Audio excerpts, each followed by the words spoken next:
Cricket से जुड़ा है इनका नाता।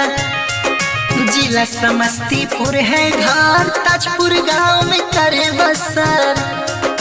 बचपन से भरा है इनमें गुण, क्रिकेट खेले के खूब जुनून। 5 साल से क्रिकेट है खेला, पिता ने इनके कष्ट है झेला।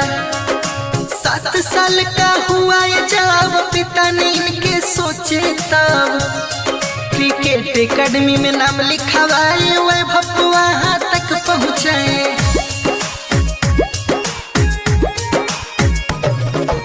Music by Vinod Raj Motihari. Cricket academy में नाम लिखवाए, वैभव वहां तक पहुंचाए। ब्रजेश झा सर से मिलवाए, ब्रजेश झा सर एकेडमी कोच वैभव को किए खूब support.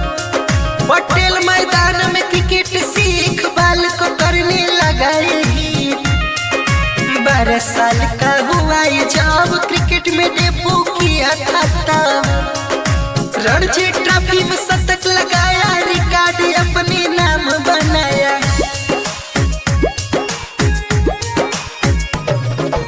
Music by Vinod Raj Motihari. 1 crore best prize Rajasthan का बनाए चॉइस। बैटिंग करे के खूब ख्वाइश, लखनऊ के खिलाफ किया ये ओपनिंग। पहली गेंद पे छक्का हिटिंग, 20 बॉल पे 34 रन। बॉलर को पीटा खूबे दन, स्टंप आउट का हुआ शिकार। आंख से निकला आंसू की धार। सोशल मीडिया पे खूब है छाया, 14 साल में नाम कमाया।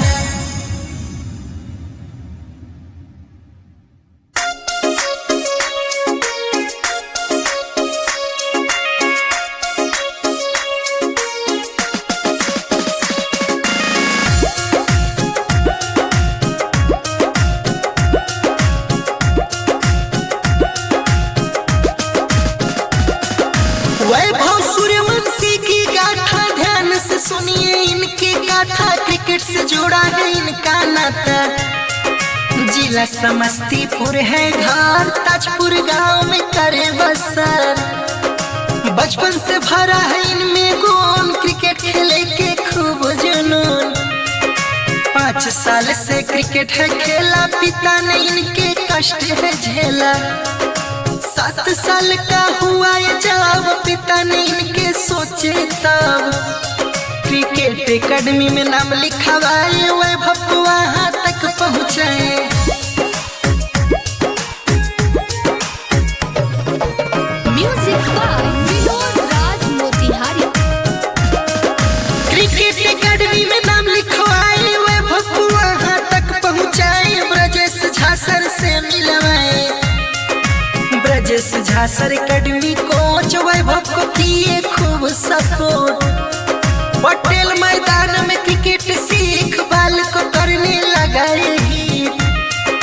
12 साल का हुआ ये जब क्रिकेट में डेब्यू किया था तब, रणजी ट्रॉफी में शतक लगाया, रिकॉर्ड अपने नाम बनाया।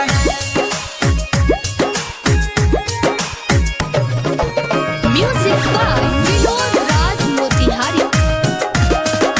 1 करोड़ बेस्ट प्राइज राजस्थान का बनाए चॉइस। बैटिंग करे के खूब ख्वाइश, लखनऊ के खिलाफ किया ये ओपनिंग। पहली गेंद पे छक्का हिटिंग, 20 बॉल पे 34 रन। बॉलर को पीटा खूबे दन, स्टंप आउट का हुआ शिकार। आंख से निकला आंसू की धार।